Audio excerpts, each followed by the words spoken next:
It's right over in Red Hook above Banco Popular. We hold services every Sunday at 11 o'clock.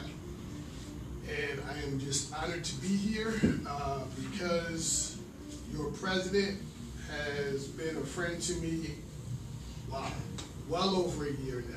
As a matter of fact, he invited me to give a sermon at the ballpark last year, right before the storms, and we had a blessed time at that time.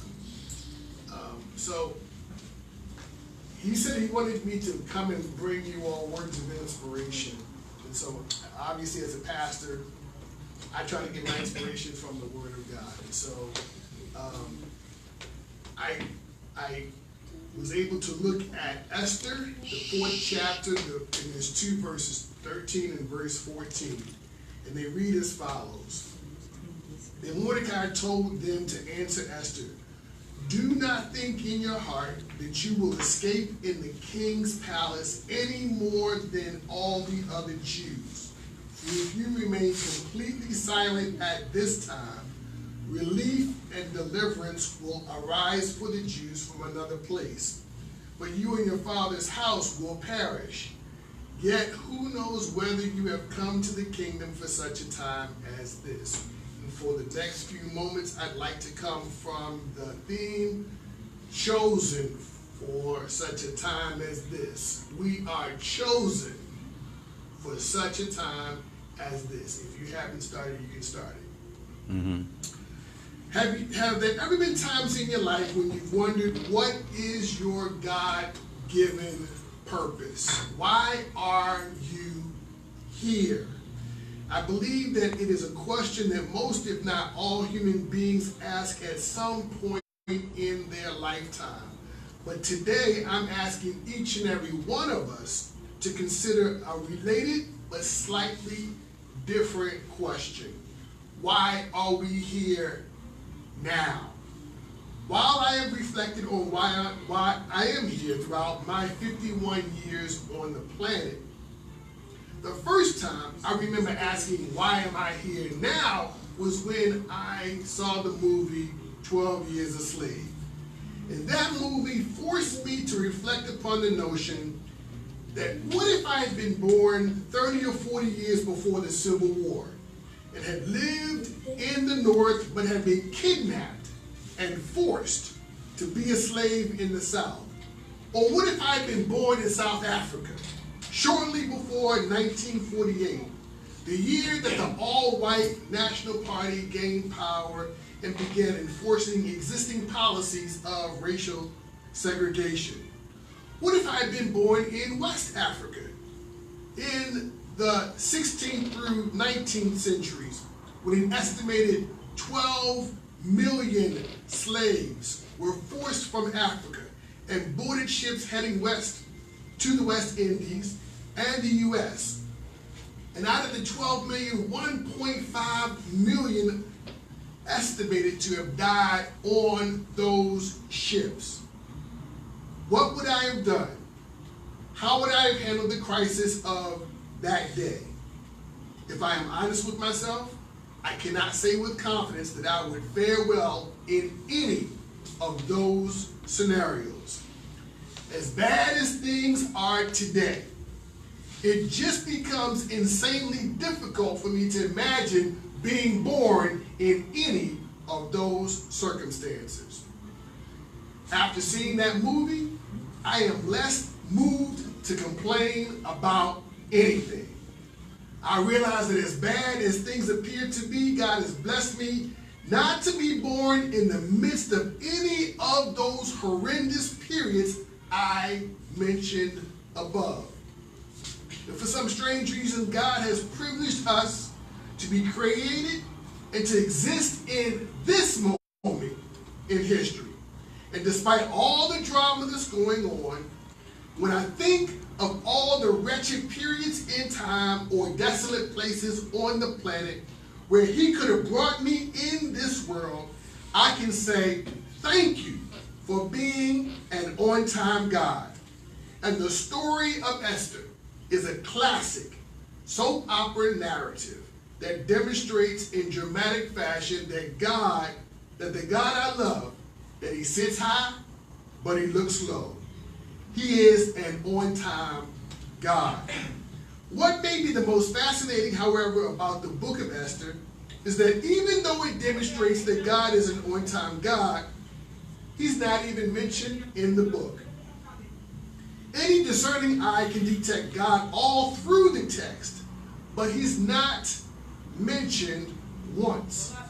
And if I had more time, I'd tell you about why we must be careful of those who feel like the only way they can get credit is if you say their name. But that's another sermon.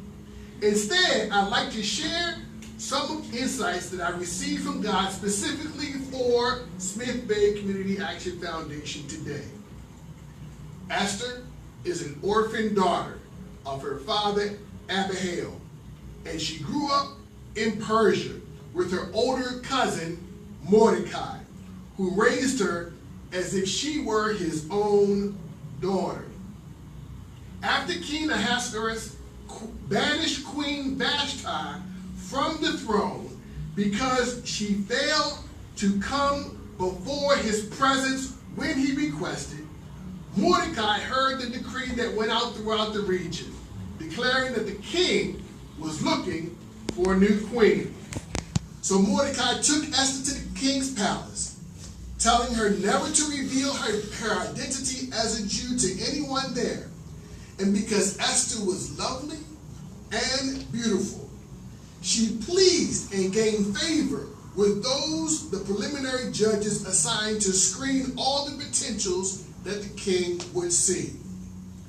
Those virgins who passed preliminary screenings were given access to the palace resources, and they underwent a 12-month preparation process. 6 months using oil of myrrh, and 6 months with perfumes and other preparatory materials to present themselves in the best possible light to the king. Many virgins presented themselves before the king, but when Esther did so, the king loved Esther more than all the other women, obtaining favor and grace in his sight. So he put the royal crown on Esther and made her queen. Meanwhile, Mordecai has made it his routine to go to the royal palace gates regularly to get word of news from the palace. He hears of Esther's promotion as queen, and then he hears about a plot to assassinate the king. So he gets word to the queen, and once investigated and found credible, the instigators of the plot to assassinate the king are hung in gallows. Then Mordecai, who was a Jew, after failing to bow to Haman, the leader which King Ahasuerus promoted to be his second in command, and by decree all were obligated to bow before Haman, Mordecai learned that he had convinced the king to issue a decree to exterminate all the Jews in all the provinces within the king's jurisdiction. Mordecai responded to the decree by putting on sackcloth and ashes. That's what Jews do when they protest. And the rest of the Jews in the provinces followed his lead, and there was a great mourning among the Jews. Queen Esther's maids communicated the news to her, and her cousin had put on sackcloth. So Queen Esther sent new garments out to clothe her cousin, but he refused them. Queen Esther then has one of the king's men go and meet Esther to find out why is he protesting. When the two men meet, Mordecai told the man that 10,000 pieces of silver were being put up for reward for destroying the Jews, and Mordecai gave the eunuch a copy of the king's decree to show it to the queen, calling for the Jews' destruction. Finally, Mordecai tells the eunuch that Queen Esther must go see the king and plead on behalf of all the Jews requesting the decree to be nullified. Mordecai has no idea when he took Esther to the king's palace that she would eventually become queen, and that Haman would convince the king to sign a decree to exterminate all the Jews in the province, and that Queen Esther, the Jew, would be uniquely qualified to advocate on behalf of all Jews and convince the king to save the Jews. Today, here we are in Smith Bay in the middle of early voting season. And as a newbie from the mainland, only having been here 20 months, locals are quick to call folks like me here a Yankee. We're running for office like many of you who are here. Some of you went to elementary or high school with some of them. Others of you grew up in the same neighborhoods with them. Or you may have dated them. Or still others may even be related to some of the candidates who are running. Just as Mordecai was proud that he went to the palace and she became queen, many of you have voted or will vote for your friends, classmates, and relatives who have assumed or month. But when a decree arose that affected a great number of Mordecai's people, he suddenly realized why God had purposed Esther to become queen. Too often, elected officials go into office on one agenda, and then when they get into position to make a difference, just like in the book of Esther, a whole new set of unforeseen circumstances arise, and now they must make tough decisions. So many candidates, and let me not leave out those who are incumbents. So many of them are in position to make a difference, and they know how to say the right things now that it's election season. But like Esther, they need to understand that their function and their purpose is to advocate for the people. Queen Esther's purpose wasn't just to sit in the royal palace and to indulge in all the benefits thereto and to just look lovely and beautiful. Therefore, let us translate the lesson from the scripture to our current situation here in the territory. What is the real reason why those who will be elected in November will be privileged to represent us? Is it to get jobs for their friends and their relatives? No. Is it to promise one thing during the campaign season only to turn around and do the opposite when they get in office? No. Is it to steal the taxpayer dollars? No. Is it to stay hiding in the most expensive resorts in our territory while large numbers of residents still have uninhabitable houses from 2 hurricanes? No. Is it to act like you for the people when you're in front of the camera, but when it's time to legislate in ways that are in the best interest of the territory, you buckle under politics? No, no, no. But that is exactly what has happened in our land of paradise.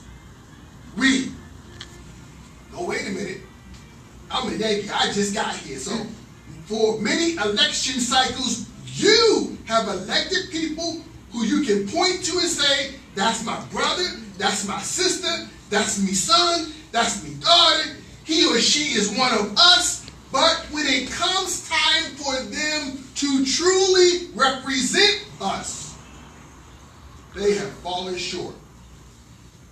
Just like King Ahasuerus, what we desperately need in key political positions of power are more Esthers, those who are willing to go to bat for us. But for whatever reason, it seems we are prone to keep promoting more Hamans, those who are who get drunk off of people bowing down to them and want to crucify everybody else who refuses to do so. And we wonder why people make up excuses to not go to the polls. So many have given up on our political process. Back in 2015, before he was president and lying to the American people just about every day, Republican nominee Donald Trump did tell the truth when he said that our political system is broken. Corruption comfortably dwells in our politics, and it has had devastating effects on our culture and our mindset. Corruption in our politics is both the catalyst and the grease that grinds and chews up our morality. It mashes our collective spirit, and it exacerbates the temptation to strictly look out for self. In other words, when we elect and elevate Hamans instead of Esthers, we communicate to each other that transparency and accountability don't matter. That you can govern and legislate in ways that hurt people and not be punished. And when the corruption gets fast and furious, we tend to ignore when others are lining their own pockets, because it is then that we are most tempted ourselves to put our own selfish agenda above the needs of the community. The more people focus on promoting themselves versus fighting for the good of all, the more corruption has the potential to spread, and selfishness and corruption feed off of each other, destroying our community. Life then becomes a war zone where factions compete for scarce resources, and people are willing to do whatever it takes. Stab each other in the back, lie, cheat, whatever it takes to gain access to precious resources. So point number one is, we have to stop promoting Hamans and start electing Esthers. The choice is ours. We don't have to go with who gives the best block parties. Who is the man, me son? If we're serious about helping people believe in the system, then we must start with the man or the woman in the mirror. Our young people are watching us, and they are not stupid. They see how we vote based on popularity contests, based on whether someone is from St. John or St. Croix or St. Thomas, based on whether or not they are related to us. Even though every single one of us got at least one family member that we know ain't got no business running for office. And based on which politicians will bend the rules to personally help us when I need a hookup. And then we call folks crazy for not listening to us. No, we crazy for expecting people to put their faith and trust in a system that is systemically broken, and we helped break it. So point number one, we must stop promoting Hamans and start electing more Esthers. Number two, even when Esthers instead of Hamans are elected, those in political positions of power who mean well, when the pressure of politics intensifies, they still might become hesitant to do right by the people. Well, to many of us, this tendency of our elected leaders who really mean well but fold under the pressure shatters our faith. But it doesn't need to do so. This is not a new phenomenon. Go back to the text. Esther, chapter 4, verse 9. So the eunuch returned and told Esther the words of Mordecai. In other words, when the king's henchmen went back and told the queen that Haman had convinced the king to sign a law that issued a 10,000 silver piece reward for the complete desolation of the Jews. And the eunuch showed the queen a copy of the decree that Mordecai had given him. What was the queen's response initially? She gave an excuse. Look at verse 11. The Message translation puts it this way. She says, everyone who works for the king here, and even the people in the provinces, know that there is a single fate for every man or woman who approaches the king without being invited. Death. And the one exception is if the king extends his golden scepter, and in that exception, he or she may live. And it's been 30 days now since I've been invited to the king.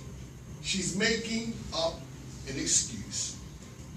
Not that it's not false, or not that it's not true, but still, it is an excuse.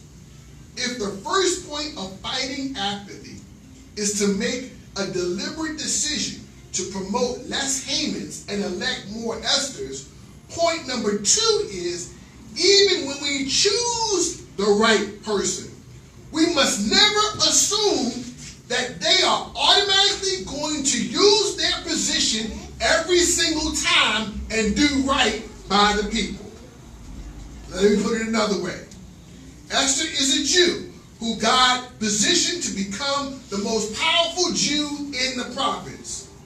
The Jews are in crisis, facing death because of a law passed by the king.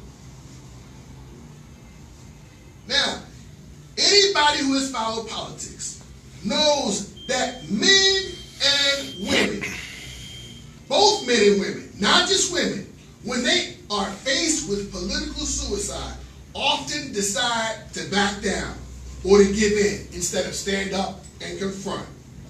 Corruption banks on people being unwilling to sacrifice for the good of the people.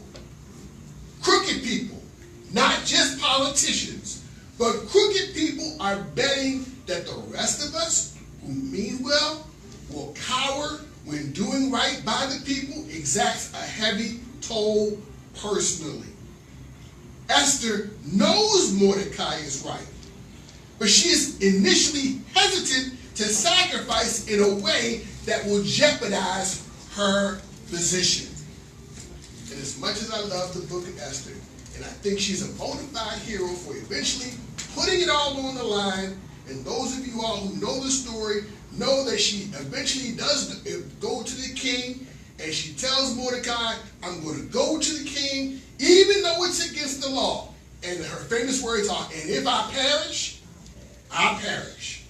But the reality is, Mordecai deserves a lot of credit. It was Mordecai who helped the queen understand that the king was about to annihilate her own people. It was Mordecai, after she initially pushed back, told the queen, don't think that just because you live in the king's house that you are one who's going to get out of this alive. If you stay silent on this, help and deliverance going to come from us, for us, from another way. God going to work it out. But you and your family will be wiped out. Who knows? Maybe you've been chosen for a time like this. He refused to let the queen off the hook. She had ascended to a position of power, and now it was time to use her power to help the people of God. And she tried to explain, well, it might be against the law, and he might kill me. She tried to state that she didn't believe that the king would listen. And even Mordecai's response, when he says maybe, is not an absolute statement of faith that the king will listen. But for Mordecai, that didn't matter. God led Mordecai to put her in position. And she was not going to be in that position and refuse to help the people, to try to help her people. So number one, we got to elevate and elect more Esthers. Number two, we must not assume that they will automatically do what's in the best interest of the people all the time.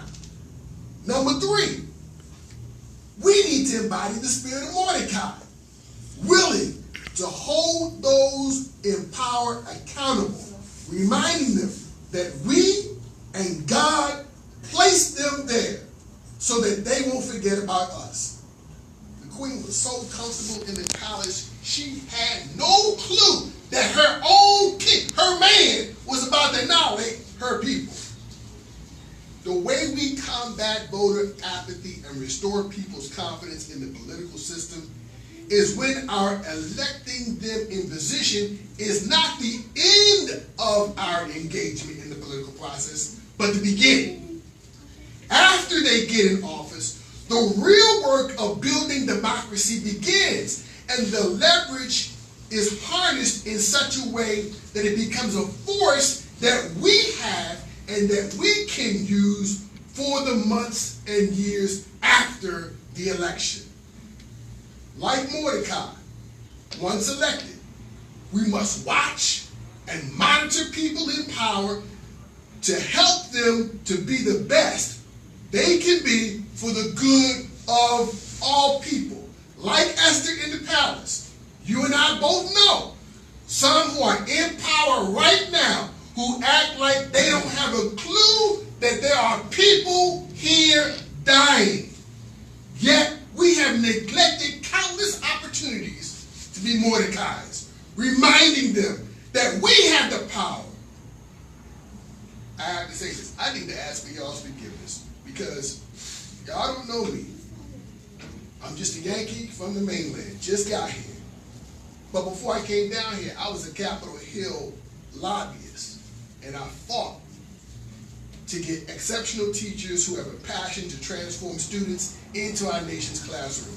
And so I knew a little something about politics. And before I was a lobbyist, I actually worked for members of Congress, Congressional Black Caucus members, in the House and in the Senate, on Capitol Hill, helping them craft legislation to help hurting communities and advising them on key votes in labor, health, education, and other sectors.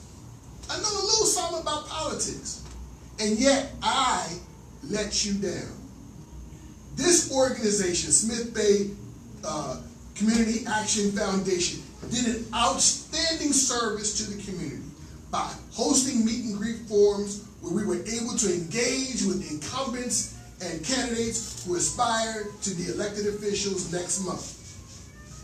As one who considers himself knowledgeable about politics, I tried to ask tough questions of those who came before us when given the opportunity. But I neglected to ask a most important question. A question that should have been asked at every single forum we hosted, in my opinion. In 2017, spring, Governor Mapp urged the Virgin Islands Senate to pass a sin tax, calling it a measure that puts VI residents first. In my estimation, the handling of the aftermath of Hurricanes Irma and Maria and the passing of the sin tax, for which thousands of residents protested against right in front of the legislature, these are the two biggest events that have happened in our territory in this election cycle. I regret not asking the questions.